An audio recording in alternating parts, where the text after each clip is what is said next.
साथियों, जब भी मेरे संज्ञान में जानकारी में कोई भ्रष्टाचार से संबंधित घटना आती है, उसको मैं जनहित में उठाता रहता हूं।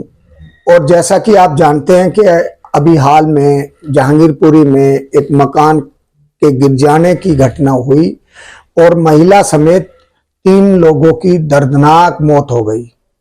ऐसी घटनाएं दोबारा ना हो, इसके लिए इन घटनाओं के पीछे जाकर जो बड़े अधिकारी दोषी होते हैं उनका कुछ नहीं बिगड़ता।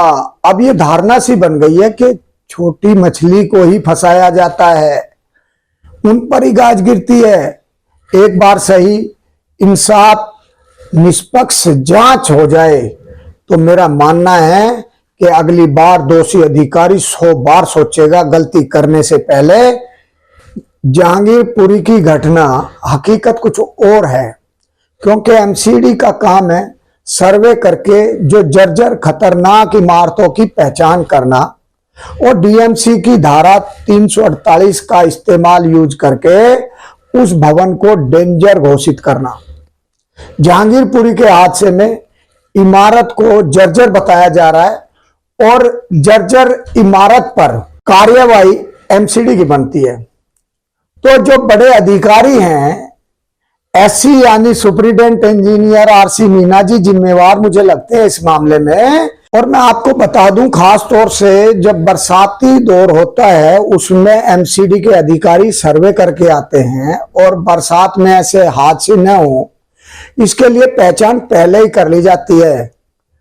उन डेंजर्स जो बिल्डिंगें हैं उनको नोटिस दिए जाते हैं और कार्यवाही करी जाती है। मैं पूछता हूं कि जहांगीरपुरी की जो इमारत का सर्वे है वो किसने किया? किसने मकान मालिक को नोटिस दिया? मैं तो ये देख रहा हूं कि ये जो सर्वे ये हवाई है और इनके नाम पर फंडिंग करी जा रही है इन लोगों के द्वारा। ऐसे कई सवाल हैं जिनके जवाब ही नहीं मिल पाते। इस घटना की कहानी में एक और बड़ा पहलू है। यहां के एससी यानी सुपरिटेंडेंट इंजीनियर आरसी मीना जो पहले मतलब यहां यही थे, फिर एक्शन बन गए, फिर यहां पर एससी बन गए, सुपरिटेंडेंट इंजीनियर बन गए। वो सिविल लाइन जोन में ही कार्यरत हैं, ये बिल्डिंगों में काम करते रहते हैं, साथ में इनका वर्क्स डिपार्टमेंट में भी इनकी जिम्मेवारी बनती है और ये कार्य वर्क्स डिपार्टमेंट के अंतर्गत आता है। इनकी नौकरी के इतिहास में सीबीआई इनके खिलाफ 2 बार मुकदमे दर्ज कर चुकी है और इनके खिलाफ लगभग 8 बार चार्जशीट दाखिल करी गई है और इनके ऊपर जो केस चल रहा है वो लगभग 17 साल तक चला है। जो केस निचली अदालत में अब जाकर निपटा है, 17 साल बाद निपटा है, क्योंकि सीबीआई ने ऊपरी अदालत के लिए इस केस में अपील नहीं की थी।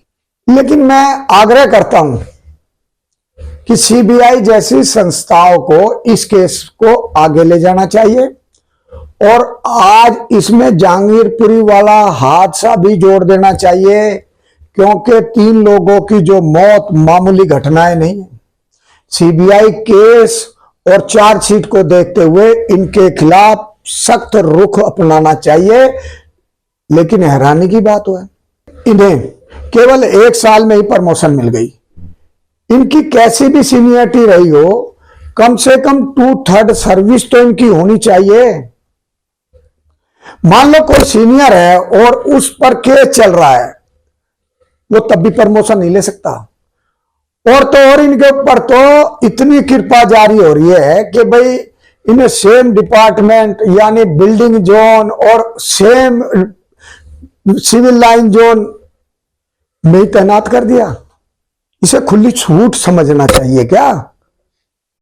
ये संदिग्ध इतिहास का इनाम समझा जाएगा क्या? कम से कम शक्ति के नाम पर विभाग ही चेंज कर देते।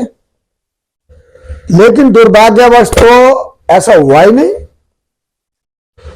साल 2022 में ये एक्शन बने और साल 2023 में ये एससी बना दिए गए।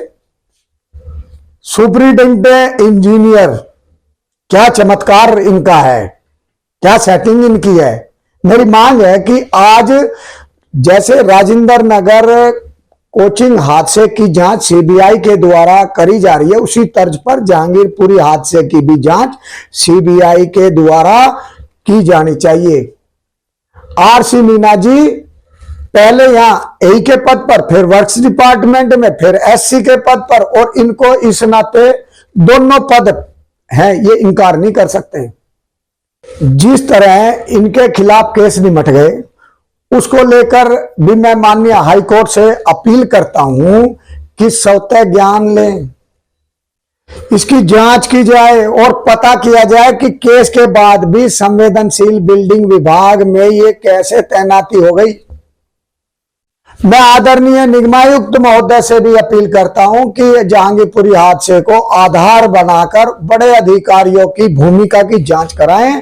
मेरे पास सीबीआई के केस की जजमेंट की कॉपी, इन पर चार्जशीट की कॉपियां, जो केस नंबर है वो, इस घटना को जो मीडिया के द्वारा प्रमुखता से न्यूज़पेपर में छापी गई नेशनल अखबारों की कटिंगे, जहांगीरपुरी हादसे को कवर किया था, उनकी खबर की कटिंग भी उपलब्ध है।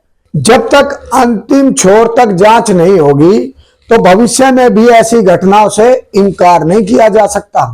मेरी मांग है कि जांच जल्द से जल्द सुनी जाए।